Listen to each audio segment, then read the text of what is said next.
All right, dear ones. So we'll sit for about, what do we, we sit for 20 minutes. I forgot. We'll sit for about 20 minutes. I'll give a little bit of instruction and I'll try to leave you alone a little bit here.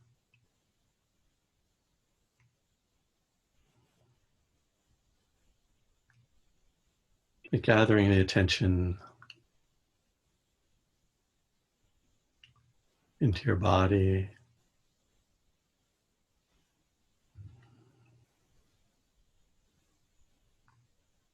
When we practice together in this way, we're all separate and I guess mostly at home. So it takes a little bit extra effort to just really establish the fact that you're meditating. There might be noises or just a feeling of the ambience of home that's kind of a different energy from what you'd think of as a meditative environment.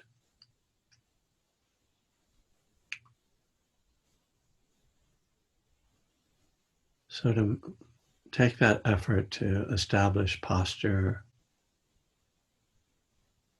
awareness in the body,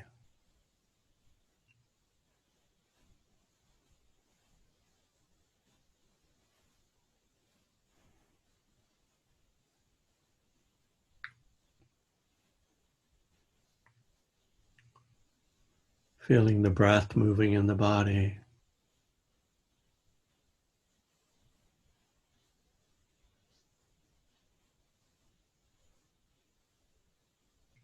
feeling your present mind state, your mood.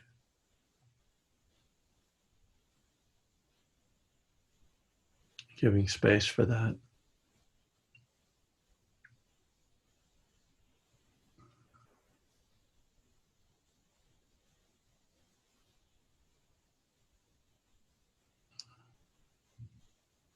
And awareness of sounds in your environment.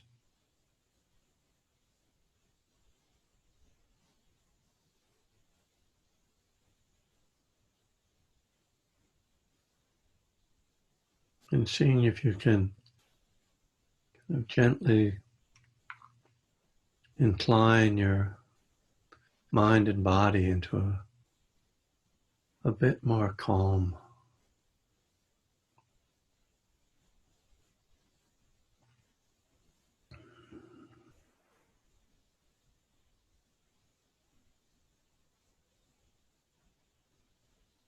Even if your activity is relatively limited right now, there's still a way in which we stir ourselves up.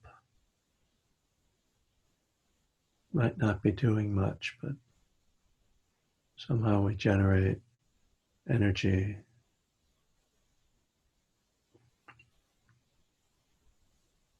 Sometimes it's anxiety or excitement. Sometimes it's just boredom. But it still is a kind of restlessness. So one of the first rules of our meditation practice is to find a bit of calm.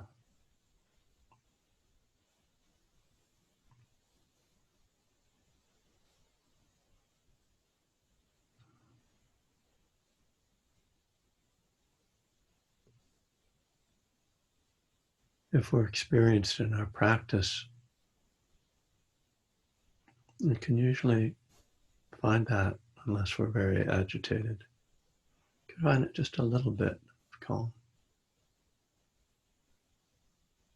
Not that we want to cling to that, but it can be helpful to make that our focus, just focusing on the calm.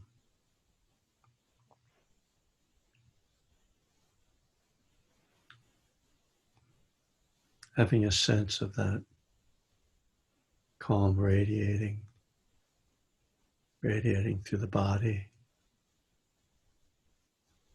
quieting the mind.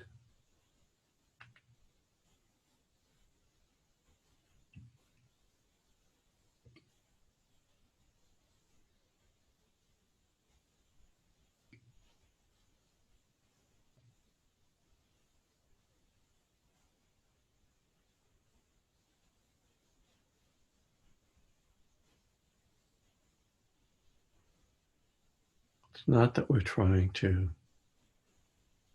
force out the energies and feelings and thoughts. Those can all still be there. It's rather that we're holding them in this more open space, a space of calm, so that they don't have the same kind of pervasive effect on us.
And this is one element of our practice, not one that we want to kind of think of as the sole element of practice, the calming. Certainly a key one we all really seek after, that calm.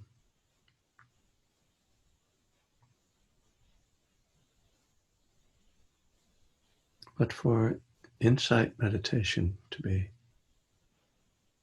really valuable, we need to also investigate the mind.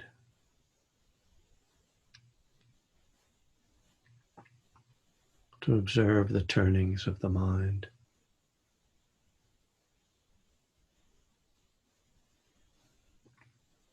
Where our thoughts flow to.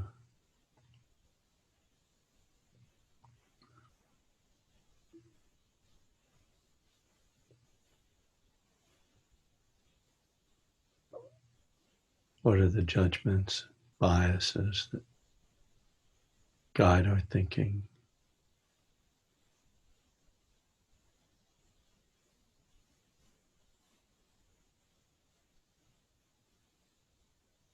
Where do we need to let go, to open up, to reflect?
All right. Well, welcome to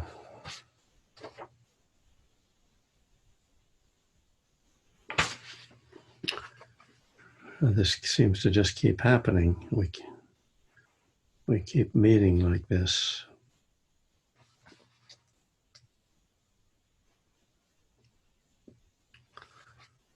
So thank you for coming.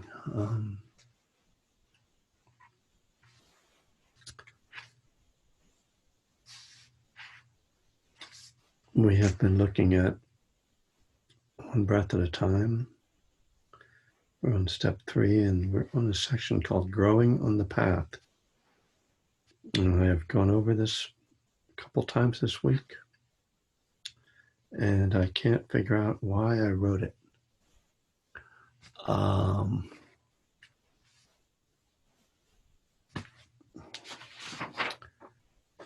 So I'm going to try to say something that relates to it. Because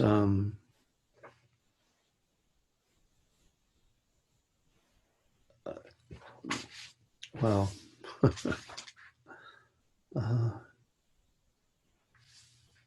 maybe you guys will help me out later, but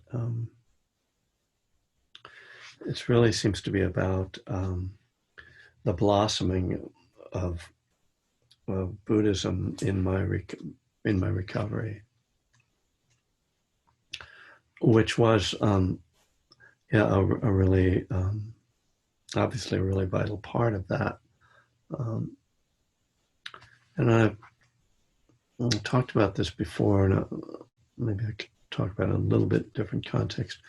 I seem to talk about it a lot, that sort of the theme of this, so much of my story, that I got into Buddhism first, and I thought I was a serious Buddhist, but I wasn't following the precepts, basically.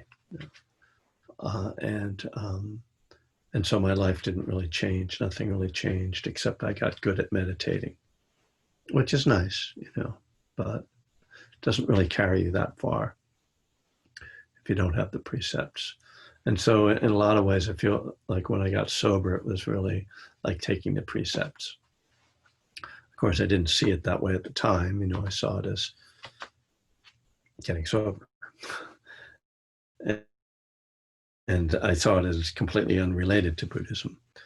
And indeed, when I encountered the 12 steps and and Alcoholics Anonymous, it all seemed very alien, which is interesting. I mean, 12 steps come out of, American culture, whereas Buddhism comes out of this ancient Indian culture, but that ancient Indian culture seemed much more accessible to me when I encountered it than did the 12 steps. But as with most of us, I suppose, I wasn't there. I didn't go to AA to learn the 12 steps or to work the 12 steps. I worked the 12 steps because I was in AA. And I wanted to stay sober. And more than I really didn't care ultimately about staying sober. I wanted my life to be different, and I realized that staying sober, it turned out, was the key to that. I had tried a lot of different things to make my life better, and none of them had worked. And certainly my forays into Buddhism were some of the most intense, strong kind of actions and commitments that I made in that attempt. So I, at the time I got sober, I was kind of disappointed with Buddhism. Maybe I should have been disappointed with myself, but always looking for someone to blame or something to blame. So this process, if I, as I was working the steps and really, and sort of not knowing that I was taking the precepts, that was really what was happening in a way. I mean, a lot of ways it was like working the Eightfold Path, because not only was I taking the precepts, but I was also trying to develop right livelihood. So even more specifically, maybe more accurately, to say what I was doing in terms of Buddhism was I was working Sila, the three aspects of Sila on the Eightfold Path: right speech, right action, right livelihood. And which makes sense in terms of how I had approached Buddhism, which was like to meditate and think that I was going to get wise and enlightened, and that was going to fix me. That the sila, which is the action part, and the I think I've heard one teacher called the lifestyle part, which is kind of a lame term, but it points to the more general way that sila operates, not just as like these are the rules, but it's like the way you're living. It's just a term that's really sort of outdated by now, a lifestyle. But that, I'd been focused on effort, mindfulness, concentration, and maybe right view and right intention, but only in like a very kind of special way, like that worked for me, that didn't involve any actual change in my behavior.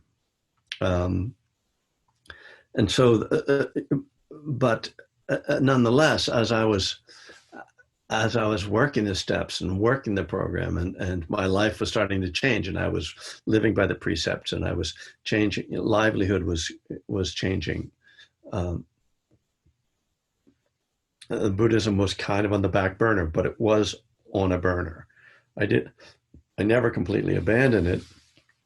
I just had kind of, as I say, it was like, well, it's kind of disappointing, it's important. I like it, but I also had this idea that I had to keep it separate from the 12 steps, because there was no sort of model for how to integrate it with recovery. And in my very literal and limited way of looking at the steps, I just thought, wow, powerless, that's not Buddhist. Higher power, that's not Buddhist. Inventory, that's not Buddhist. Amends, not. I don't see any of that in my Buddhist books, So,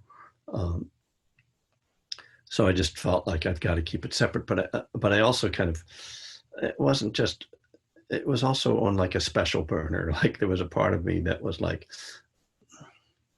I'm not going to lose this.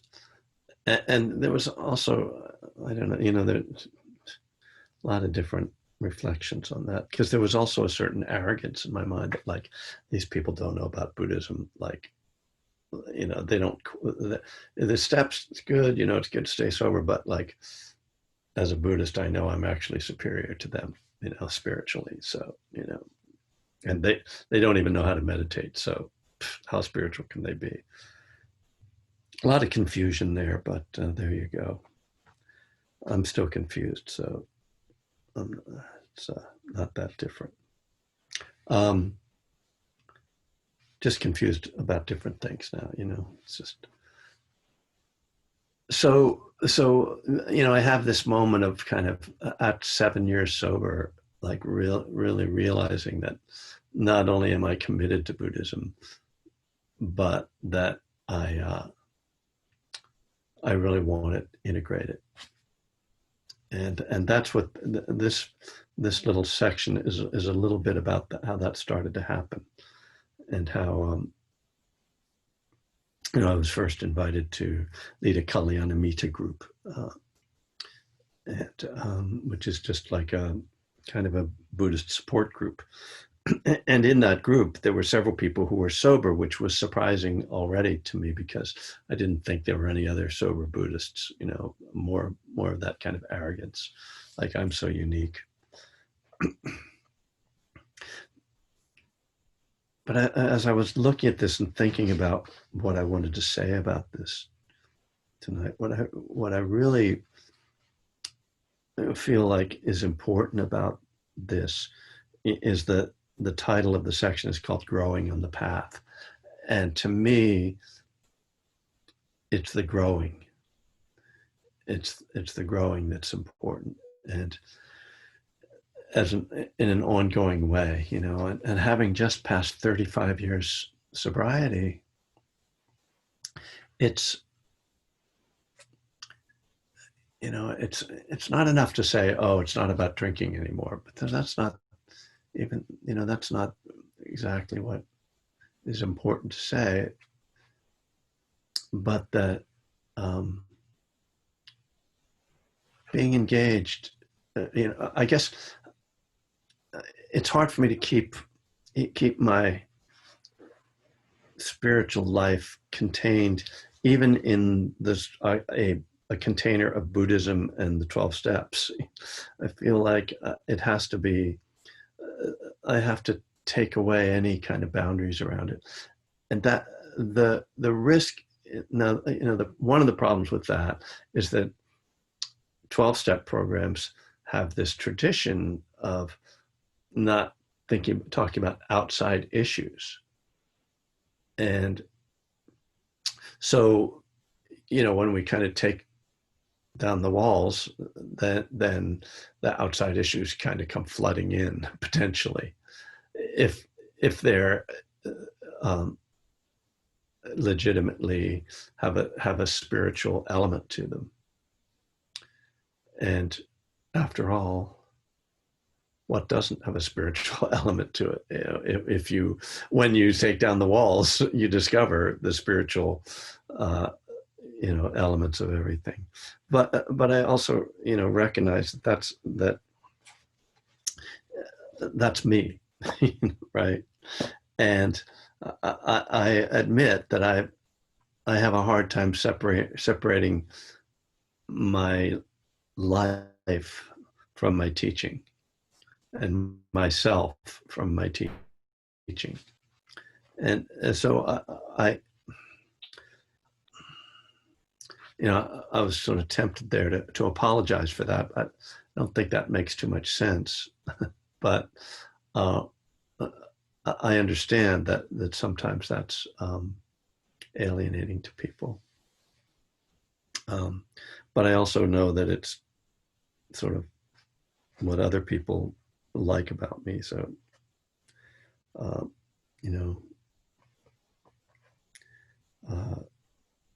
that's the way it is. Praise and blame, the Buddha talks about. But I guess, my point is, in terms of recovery, that if we aren't engaged in our spiritual growth, we are at risk. And this is kind of, you can sort of make one of those, it could be a cliche or aphorism about, if you're not moving forward, you're moving backward, or something like that. That's a little too easy. What I think is, to me, what's more essential, it's not even about like, oh, am I good because I'm moving forward, or I'm bad because I'm moving backward. It's, what's the point of being alive if I'm not engaged?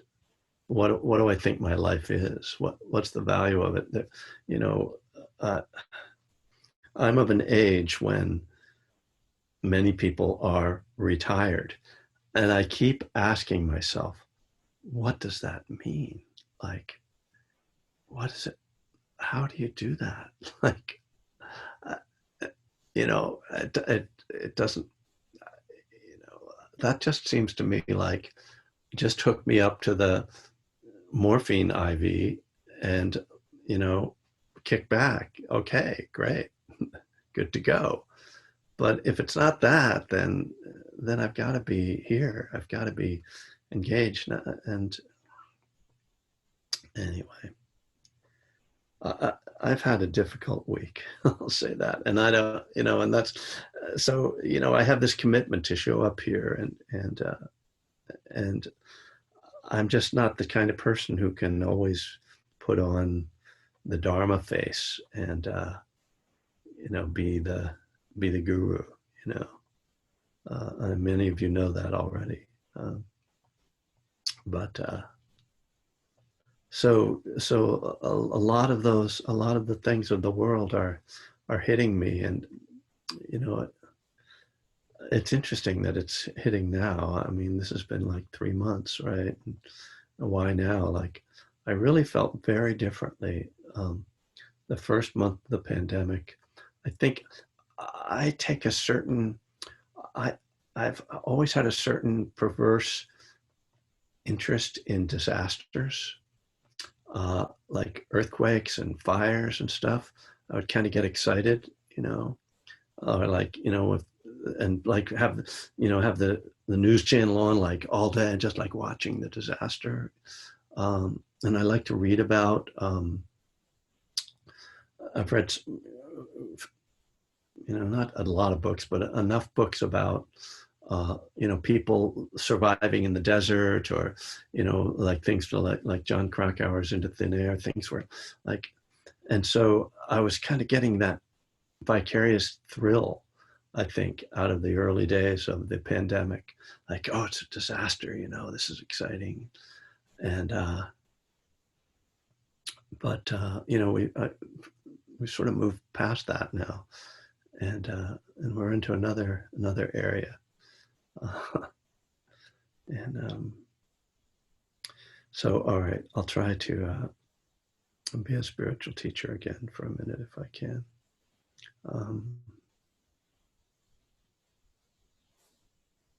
So one of my friends who went through my teacher training with me, that was sent an email to this list of teachers we have a gathering each year. I haven't been to it in quite a while, but I'm still part of this group. And he went through teacher training with me, and we've taught together, and I've spent a lot of time with him, and I feel very close to him.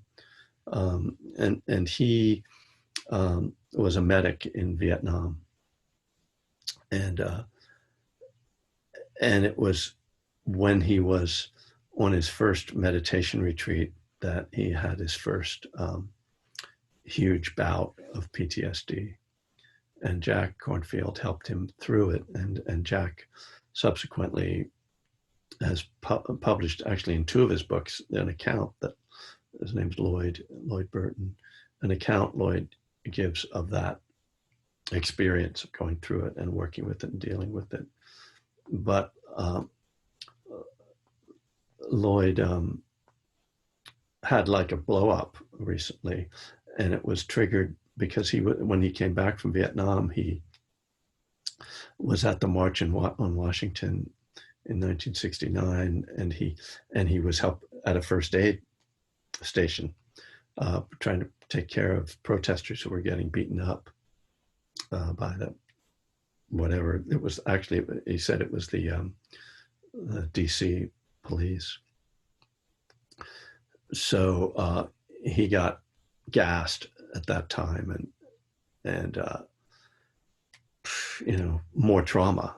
And so he said that he got seriously triggered when he was watching the protests in Washington recently. And he said in this post that he can't teach Buddhist meditation as a palliative anymore, that he feels he has to bring in the whole of him. He also came out several years ago as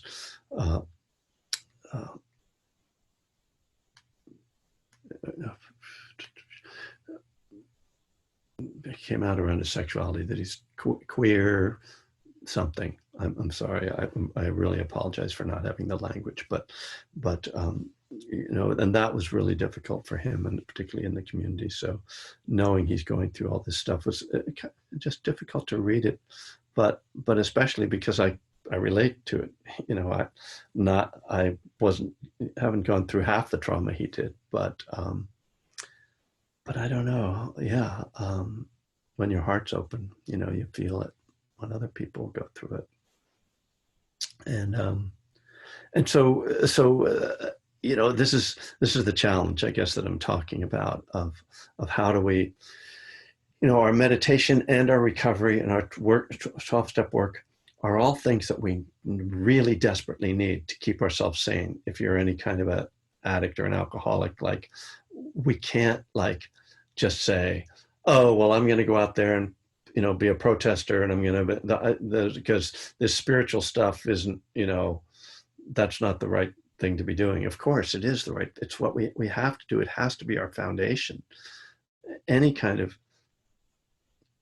social, political engagement that's not underpinned with compassion and wisdom and equanimity is going to wind up being counterproductive and destructive very often. So we have to take care of ourselves, and we are all even more at risk because all it takes is one glass of wine and it's all gone.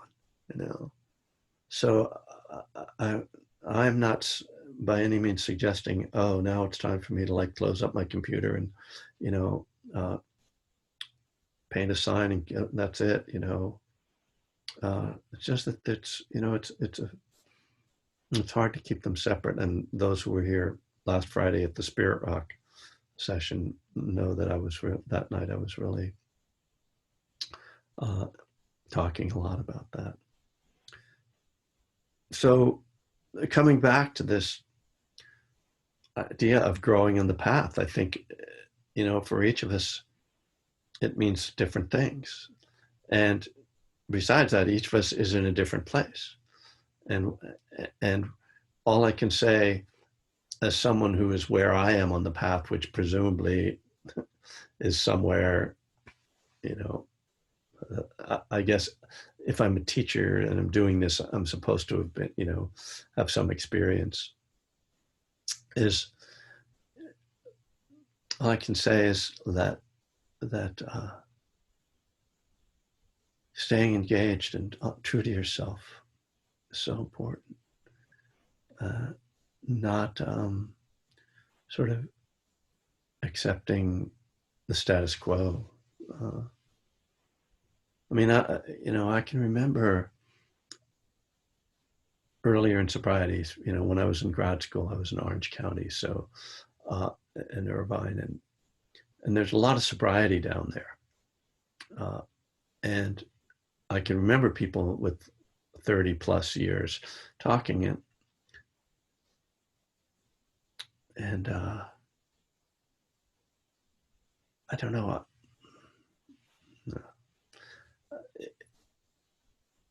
I don't want to become somebody who just has one story, one pitch. I could do it, I guess. I could force myself to, maybe. But maybe some people do arrive at a place where it's like, okay, this is it, I've got it.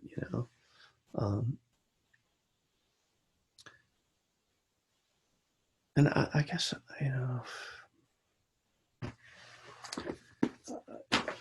in some ways I do feel like, I certainly have no qualms about being devoted to the Dharma. And being devoted to the 12 steps. So I'm not suggesting even that those things, that I need to put those things aside, but I guess trying to understand what they are. What's the fullness of recovery? What's the fullness of the Dharma? That's the challenge. And in a time of social upheaval, it's hard not to address those things. And Bhikkhu Bodhi, who was really one of my heroes, the Buddhist scholar, wrote back in 2007 a piece called "A Challenge to Buddhists," and it was making this very point that Western Buddhists have used meditation as a personal practice, as a personal healing, and they haven't gone beyond that, and that they needed to go beyond that. that was when he started the Buddhist Global Relief, which is an organization that tries to feed people, which the Buddha said the worst form of suffering was hunger. So Bhikkhu Bodhi said, when people asked him, well, what should we do? He said, well, let's try to feed people. And so, finding that balance. Clearly, I'm not balanced right now. I will say that. And I ask your tolerance, forgiveness for, whatever failings I may have right now as a teacher. Again, I'm not showing up twice a week here is a challenge sometimes. But well, I need it. So there you go. There's a little time left if anybody wants to chime in.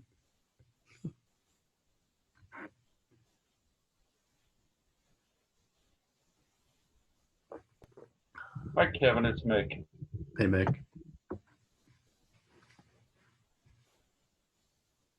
You went mute again. Oh, there we go. I'm not trying to be the resident big book thumper, but I did want to tell you that even though you sound like you're a little apologetic towards not being able to say anything relevant about this section in the book, it actually aligns with two things that are said in the big book. In Keys to the Kingdom, there's a part in there where it says AA is not something to be over and done with, that you have to find a manner of living that allows for limitless expansion.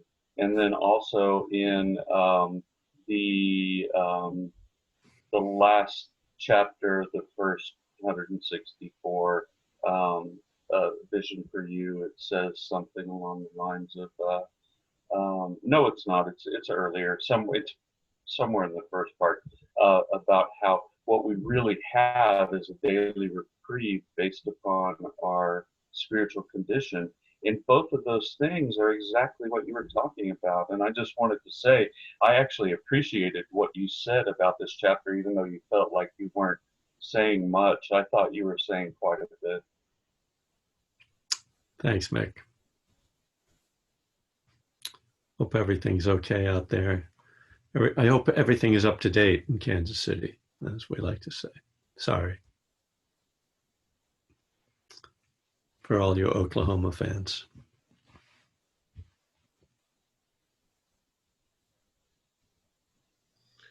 Hi, Kevin. I just wanted to say thank you for your devotion to teaching. It made all the difference in the world to me. And happy Juneteenth. Yeah. Thanks, Chris.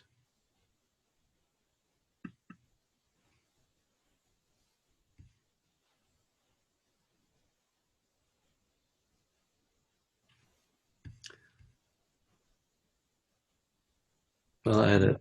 Oh, yeah, go ahead. I just want to say thank you also, Kevin. I think, to me, a teacher that I can get something from has a kind of transparency about their process, and that's something I really experienced in your talk tonight. It really touched my heart, and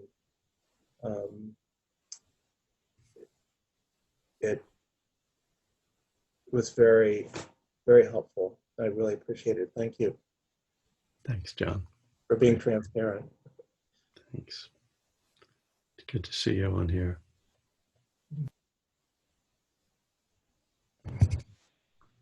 Hi, Kevin Chase. Hey, Chase. Hi. Hi, everyone calling from Fairfield, California this evening. Kevin, I really appreciate your honesty. I mean, really what I see is principles being applied in the moment. And I believe that's what this is all about. And it is a sobering time. And I'm grateful to be sober during a sobering time because, kind of like how the eye in the middle of the storm, how it's a lot of peace in the middle of that eye. And that's how I feel being with you all today and even being sober. So I just want to thank you for your honesty and the principle of powerlessness that you pretty much exhibited this entire session. Thank you. Oh, powerlessness sucks. Come on.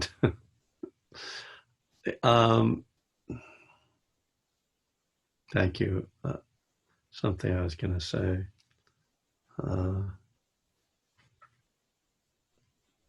It went away. Good to see you. I'm sorry we're not able to be out at Spirit Rock, and you know.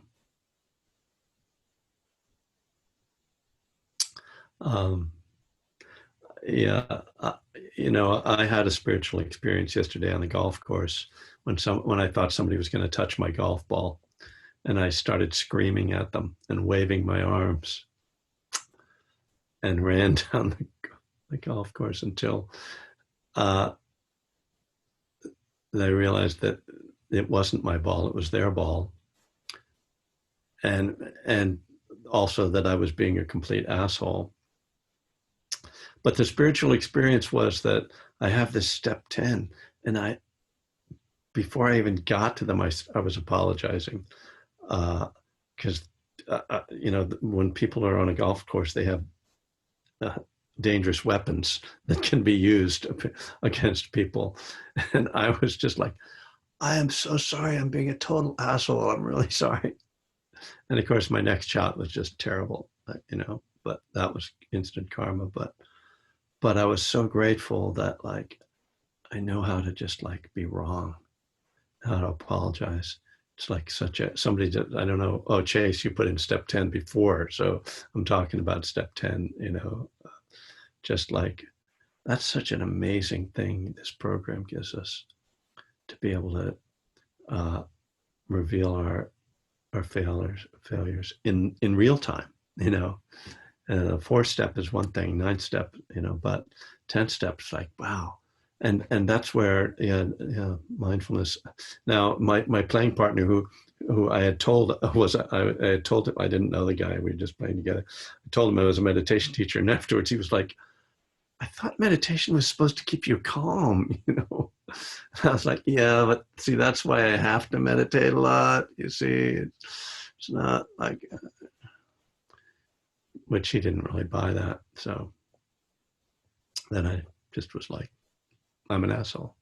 But anyway, I think I've been calling myself an asshole a lot lately. But, you know, I actually had a friend back in Pennsylvania a long time ago who wrote a song called I'm an Asshole. It wasn't about me, it was about him. Anyway.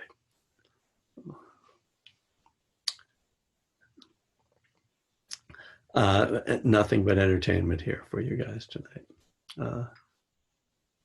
Kevin, Yeah. This is Leslie. Hi, Leslie. This just reminds me, last Tuesday you talked about mind states. It was really helpful to me to remember that whatever state of mind I'm in, it's impermanent, and to hang on, put your seatbelt on sometimes and go for the ride, and then it passes. So Thank you. yeah, You taught that. you're reminding me to remember that. Thank you. That's very helpful. Yes.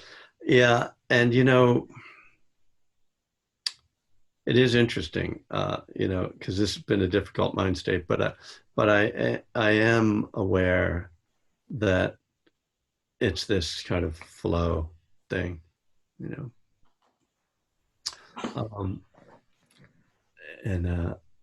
Yeah, I'm not afraid. I'll say that, you know. I'm not afraid that I'm losing it. There was the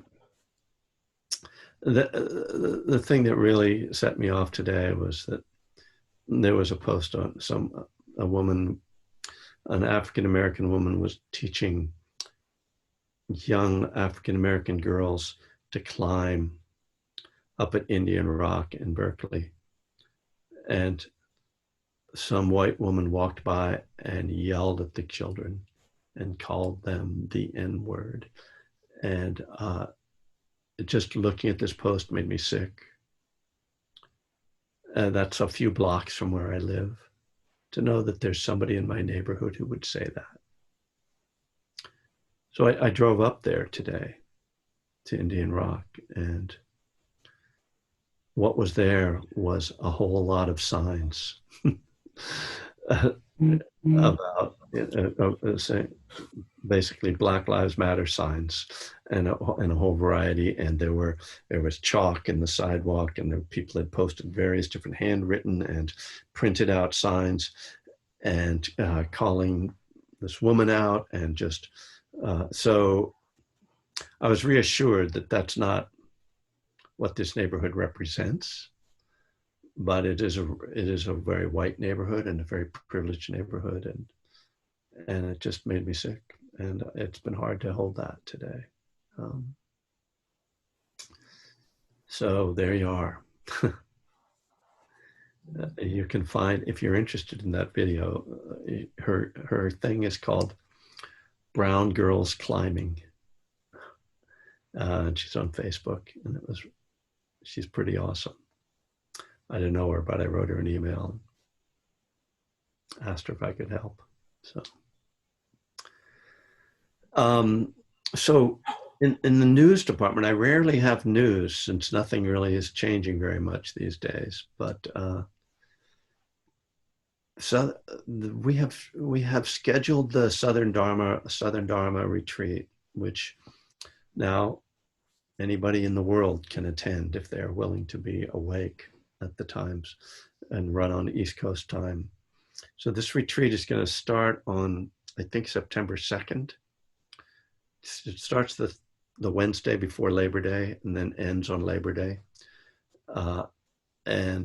Greg Pergamin is going to teach Qigong, and Walt Opie is going to teach along with me. And it's going to be structured kind of like an intensive retreat, but we're going to give a little more space for people. But if you're interested in doing a retreat at home, that's really a serious 4 full days of meditation practice with we have a meeting each day, and we have small group work and meetings with the teachers. Go to Southern Dharma. I think their website is just southerndharma.org, but it's pretty easy to Google them. I'm not sure they've got it up on their website yet, but they must be on the verge of it, because we've given them all the information they need. And it's going to be a limited number of people, though theoretically we could take an unlimited number of people, but because we want to be able to meet as teachers with small groups, we're keeping it to 36. And there's a core group of people that usually come on that retreat who are probably going to sign up pretty quickly.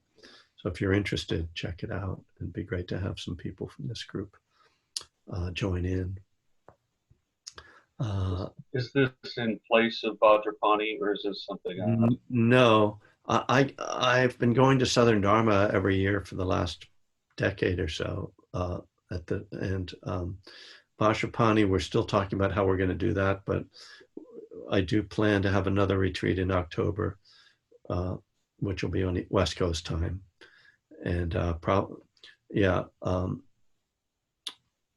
that will, I'm 90% sure, maybe more than 90% sure that we'll have a retreat. Just we have to figure out how we're going to run it. Having Southern Dharma is a lot easier because they're kind of handling the technical end and everything. The advantage of these retreats, I think Southern Dharma, they were planning on charging like $25 a day, but the manager I talked to was saying she was trying to convince them to make it free, because I think they'll actually get more done if they make it free. But if when we do Vajrapani retreat, we'll be able to make that free. So yes, definitely stay tuned for that. The other thing is that on July 3rd, I'm going to get Walt. I haven't asked him yet. Ask Walt to do this class because it's my wedding anniversary, and I'm going to be on a trip to Boise, so to see some relatives. So there you go. I didn't need to tell you that, but there. Oh yeah, there we go. We got the a link to Southern Dharma. Very good. So you can save that if you don't copy it right now. If you just go down to the chat and click on the 3-dot menu thing, it says save chat. But you know, if you lose it or you, whatever, you can always email me. I need to put it up on my website. All right, you guys. I'll be better on Tuesday. Maybe you'll be worse. Who knows? You know. Kevin, Permanent. I was gonna say one thing. Can I just Yep. say something? No, go ahead, Cameron. So I was just, as long as we were making our tribute to Frank Zappa, that I couldn't help but mention that the more trouble coming every day was one of the first things that came into my mind when I started, you know, having to know, you know, when news comes on where that's relatable to me. Yeah. So yeah, the no trouble coming every day was the one that hit me, and then I think I've been wanting to say this Buddhist joke, and I keep Go thinking ahead. one time to say it, but I couldn't say it. But now's as good as time of any. So the Buddhist goes to a hot dog stand. He says, "Make me one with everything." Yes. That's a good one. That's a well-known Buddhist joke, I will say, but thank I don't you. know why you go to the Buddhist I don't know why you'd be going to the hot dog stand though. Yeah, probably be a tofu dog, but yeah. It'd have to be tofu. Um, That's all. Frank All Zappa was definitely one of the most socially conscious musicians. I was listening to Marvin Gaye while making dinner tonight, and What's Going On in Mercy, Mercy were like, they could have been written yesterday, you know. So there were a lot of artists in those days, and really, you know, everything that we're going through now, we already knew that 50 years ago. Anyway, God bless you all, or whatever you believe in. Take care. Good night, Kevin. Good night, you guys. Thank you. Thanks, Kevin. Good night, everyone. Thank you, Kevin. Thank you, Kevin. Bye, guys. Thanks. Thanks, Enjoy the Jerry. weekend. Okay.